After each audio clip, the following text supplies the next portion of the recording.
All right, here we are on the homestead. It is the first snow of the year, and it's a blizzard. We're supposed to get anywhere from 6 to 12 inches.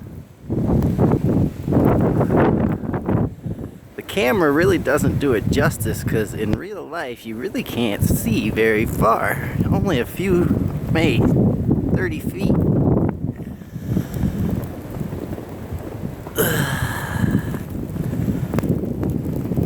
We go up on Poop Mountain.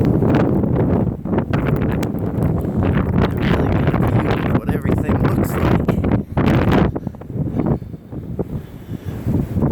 It's fucking, ooh, it's really windy. Sorry for swearing there, everybody.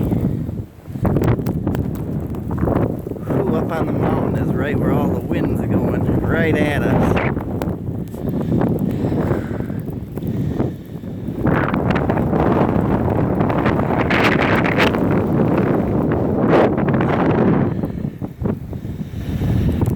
Yeah, that's the blizzard.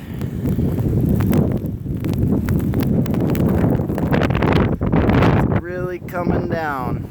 I'll make another update in a few hours.